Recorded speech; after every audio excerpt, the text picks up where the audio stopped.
I think when Kyle initially suggested Chimney Trail, initially I was like, I don't know how that necessarily fits in, but as I kind of wrestled with it a little more, I think we could have the best tech in the world, but it doesn't matter if like the warfighter can't use the tech because they're dealing with issues. So yeah, I think that's kind of why I definitely was like, this is interesting to hear. So I'd love just like a brief background, how it started, um, and then where the name comes from, and just we'll start there. You got it.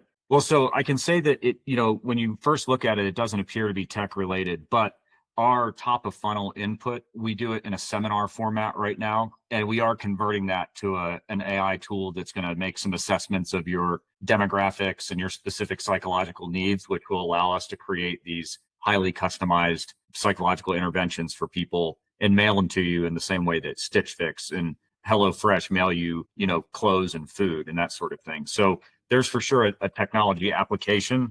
And from the defense side, it's principally in response to cognitive warfare threat vectors. So it's not like that people's psychological issues are coming from the ether.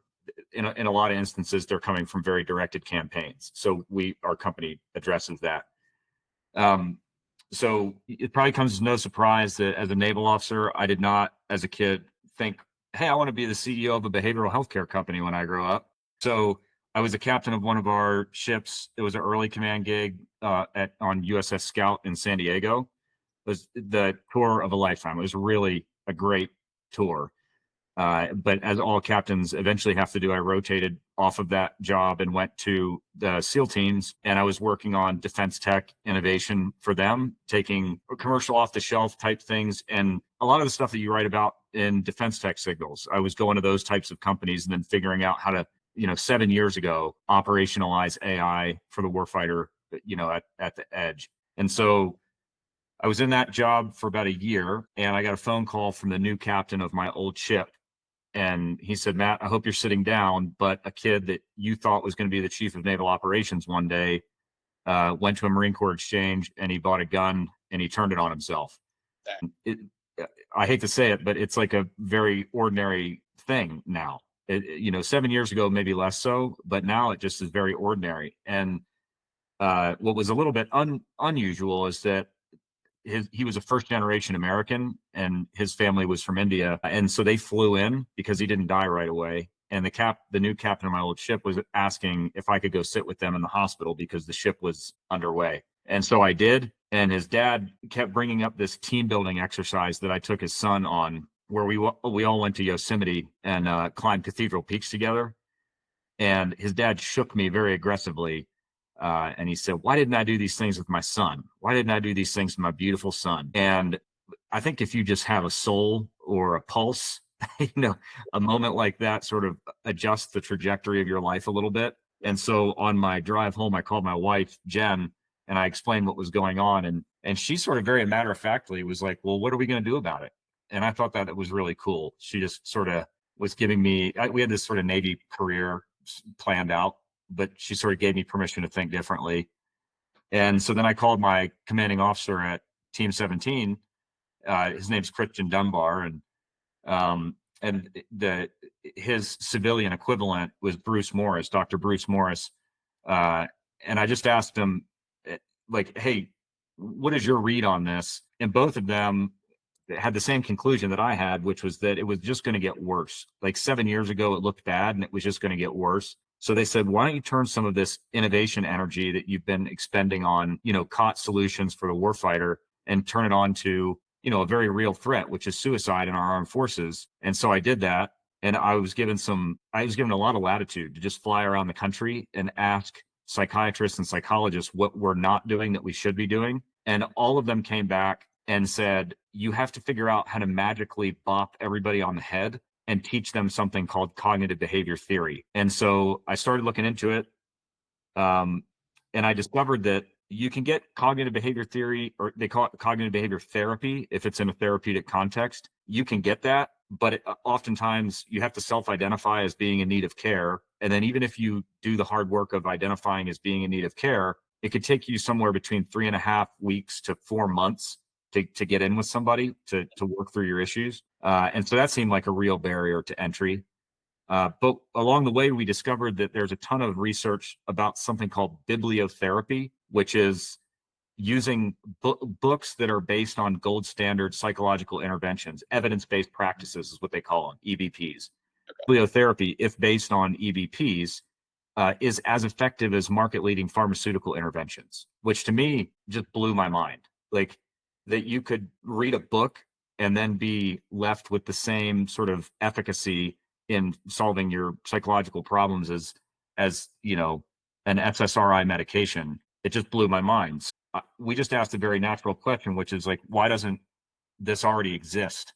Why isn't everybody reading these books? And it turns out it's just because um, they're like this big, right? This is like one volume, and there's 3 or 4 like it, and so people just don't want to read it. And so then we said, okay, let's build something to make people want to read it. And so we went to Stanford's design school and a couple of other design places, and they contributed to creating. I mean, we had some of our own ideas, obviously, but they really helped us to mature the idea of creating an activity, like a fun activity that you could just do by yourself or with your family, that's mailed to you directly so that you feel personally seen and valued, rather than getting like, one other resource at like when you're already in your camo or whatever, and you're feeling like a cog in a wheel. They were like, mail it to the people, have it be fun, have the objects inside the kit be high value, so people feel like personally valued. And I think you probably know what I'm talking about. Like, your shit hot flight suit is different than your ordinary flight suit, or, like that sort of, that vibe that you get from that, we're trying to replicate with the kits themselves. And then in the activity, you read while you're doing the activity. It's a fun little booklet, and it steps you through cognitive behavior theory. And then it also steps you through something called prospect theory, which sort of helps to reorient you in terms of your understanding of your own rationality and how that plays into your behavioral health. And so that's the behavioral health side of the like stool, the 3-legged stool. And then we also know that the reasons that we're seeing these sort of behavioral health issues is not magic. A lot of it has to do with our engagement with social media and our media diet and all sorts of other things like that. So some of our other work is psychographic analysis and sentiment detection to make sure that the stuff that people are consuming is healthy. And then also critical thinking as a warfighting competency. So, you got a healthy dose of critical thinking training at Annapolis, but your sailors, you're like aviation tech, they may or may not have even heard of like a bibliography before, so like working through that, because if the enemy can get inside the OODA loop of these warfighters, and we're inviting them into our OODA loop by like looking at your, I often say that the screen might be showing rainbows and puppy dog tails, but like behind it is, Chinese MSS and Russian SVR, and just like marking straight into the back of the phone. Yeah. And so we have to train them on how to vet information and cross-reference and all that stuff as a warfighting competency. Otherwise, you can't achieve the combined arms that we've grown accustomed to having for the last 50 years. So that's the genesis of the company. And where did the name come from? It was the other question you had. Yeah. So the public facing version is that if you are depressed, like fundamentally suffering from anxiety or depression, it can feel like you're in a wilderness, and it's about reconnecting with those things which are most important. And the chimney represents the archetypal cornerstone of the home. So it's like finding your way home to the stuff that matters, getting out of the wilderness. But the real reason is that my Naval Academy roommates and I founded the company. And when you get in trouble, they call it getting smoked, right? Yeah. Yeah. So our room was constantly in trouble, and so the upperclassmen just called the room the chimney, because somebody was always getting smoked in there. That's awesome. Yeah. Very good. So I want to kind of maybe double click on the idea of like junior sailors and social media and stuff. If she works in mental health, she's a therapist, and we were having a conversation this morning of like, what do we think is causing the rise in suicide? Because it's like definitely, there is a rise. If you're in World War II, like that was some super hard shit, and like, but they didn't really talk about it, and then they just kind of went to either drinking or just internalized it. And then kind of Vietnam and like the evolution to now seeing just such a rise in suicide. Do you think it is kind of more focused on that social media aspect, or is there a loss of, community in the military? I think it's all of the above, right? That like it's anytime that there's a change in your communications medium mixed with an advance in technology mixed with some social adjustments, you end up with essentially either a revolution, and sometimes that revolution cannot be in a good direction. It can be like in your own brain. And so with the armed forces, I'll talk to senior level Department of Defense leaders. We're talking like admirals and generals that you see on TV, and I'll bring up cognitive warfare threat vectors and explain that Russia they have very sophisticated, Russian SVR has very sophisticated campaigns to sort of get in the head of their adversaries with disinformation, misinformation, and they do it in a way that specifically positions people against the community that would theoretically reinforce them. So a great example of this is 2016 or 2014 rather, the Crimean Peninsula. So you can watch Frontline. There's a Frontline documentary that covers it in a sort of a little bit of detail, but it's called The Facebook Dilemma. And what it's about is essentially cognitive warfare. It's Russia getting inside the OODA loop of the people who inhabited the Crimean Peninsula, and they turn them against one another. So like the people who identified as Ukrainian, and then people who were sort of on the fence and might have considered themselves Russian. And then they just weaponized Facebook in a way that really pitted them against each other. And that's happening every day with us. And it's more problematic now because, you know what the Nigerian prince scam is? Are you familiar with that? Yeah. And it elicits a smile, right? Everybody laughs a little bit when you talk about it because it was so absurd on its face. It's like everybody of our generation knows that it's not real. Right. But a generation ago, like as people were first learning, they're not digital natives. People were figuring out the internet. A lot of people fell for the Nigerian prince thing, which is why I got famous. And so we're in a position now where AI is so advanced and these cognitive warfare farms or factories basically are so sophisticated that even digital natives are not totally skilled to push back on it. And so I think some combination of the deteriorating community, like the isolation that persistent engagement with social media creates, and then just the sophistication of the material itself. The content is so rich that it pulls you in. It just creates a toxic storm that results in suicide. And the numbers are, it's not just military. It's 1 in 10 kids born today is going to make an attempt on their own life before they graduate from high school, which to me is like, all stop. Like we got to solve that. If 10% of your population doesn't even want to live, you can't imagine them solving any real world problems. That's insane.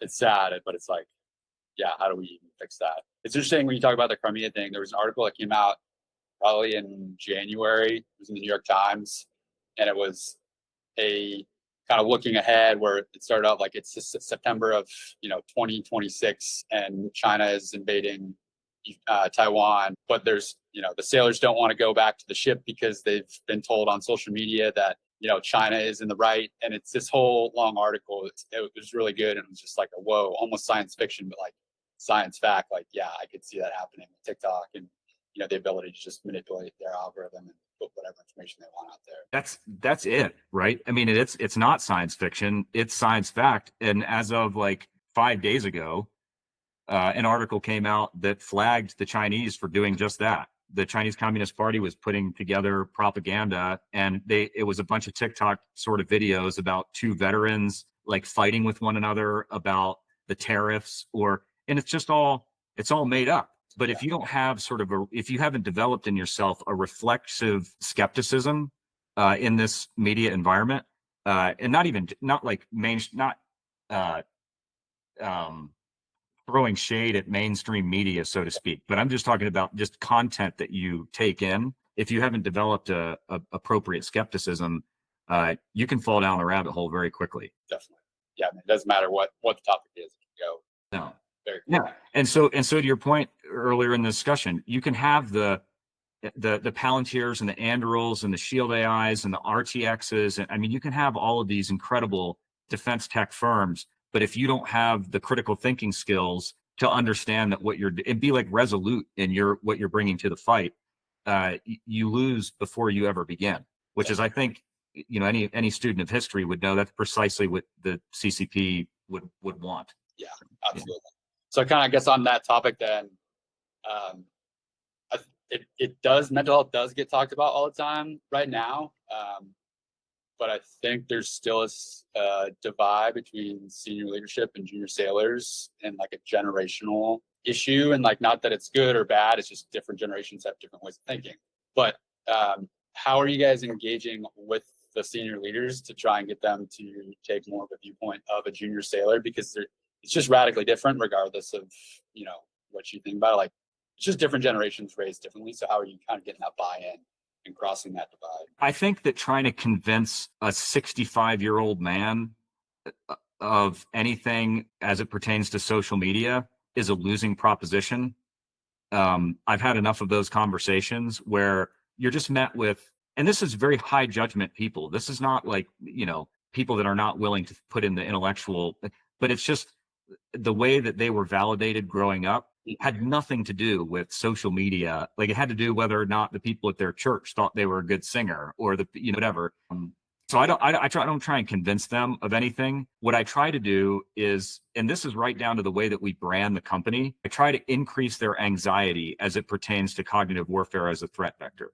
They don't have an understanding. So I'll talk to them about it, and they'll say, "Oh, Matt, we've always had psychological warfare." And it's like, no, sir. You had like a C-17 with a bunch of pamphlets in it that you dumped out of the back of it, and maybe a couple of them stuck. But what we're interacting with now is propaganda that is literally fingerprinted to your specific psyche.